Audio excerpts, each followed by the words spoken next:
సర్కారీ బడుల్లో టీచర్ల అటెండెన్స్ పై విద్యాశాఖ ఫోకస్ పెట్టింది. సెలవు పెట్టకుండా ఇష్టారాజ్యంగా నెలల తరబడి స్కూళ్లకు డుమ్మా కొడుతున్న టీచర్లపై చర్యలు తీసుకుంటోంది. వరుసగా 30 రోజులు స్కూల్కు వెళ్లకపోతే షోకాజ్ నోటీసులు పంపిస్తోంది. ఫేషియల్ రికగ్నిషన్ సిస్టంతో ఎప్పటికప్పుడు హాజరుపై ఆరా తీస్తూ దీర్ఘకాలికంగా విధులకు దూరంగా ఉంటున్న వారిపై చర్యలు తీసుకునేందుకు ప్రణాళిక రెడీ చేసింది విద్యాశాఖ.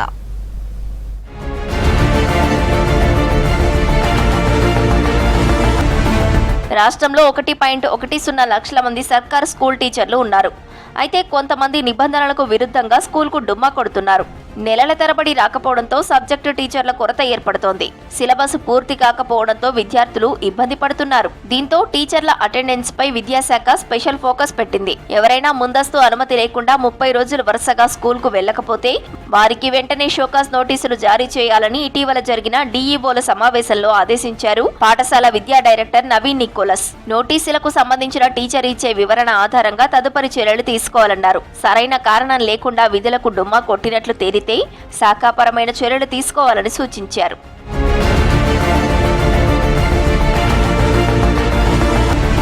గతంలో టీచర్లు, సిబ్బంది అటెండెన్స్ ను రిజిస్టర్లతో తెలుసుకునేది విద్యాశాఖ. హెడ్ మాస్టర్లు, ఎంఈఓ, డీఈఓల నుంచి సమాచారం తీసుకునేది. ప్రస్తుతం ఎఫ్ఆర్ఎస్ విధానంతో టీచర్ల అటెండెన్స్ తెలుసుకుంటున్నారు విద్యాశాఖ ఉన్నతాధికారులు. ఎవరు రెగ్యులర్ గా స్కూల్ కు వెళ్లడం లేదో ఈజీగా గుర్తిస్తున్నారు. ఎఫ్ఆర్ఎస్ విధానంతో టీచర్ల హాజరు పెరిగింది. డుమ్మా కొడుతున్న టీచర్ల డేటాను స్టేట్ ఆఫీస్ నుంచే అధికారులు ప్రతి నెల ఆయా జిల్లాల డీఈఓలకు పంపిస్తున్నారు. ముందస్తు పర్మిషన్ లేకుండా గైహాజరవుతున్న వారికి డీఈఓలు నోటీసులు ఇవ్వనున్నారు.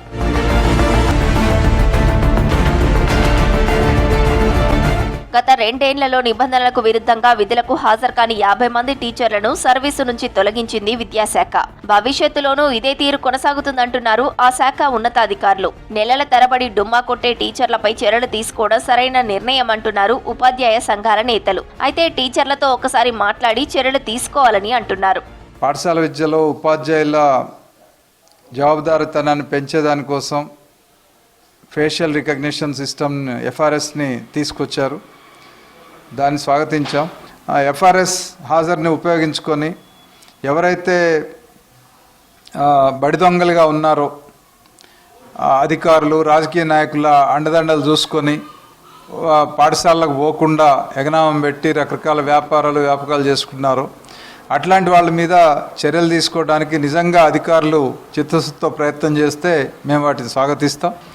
రాష్ట్ర ప్రభుత్వం, విద్యాశాఖ ప్రభుత్వ స్కూళ్ల బలోపేతంపై సరైన చర్యలు తీసుకోవడం మంచి పరిణామమని అంటున్నారు విద్యావేత్తలు.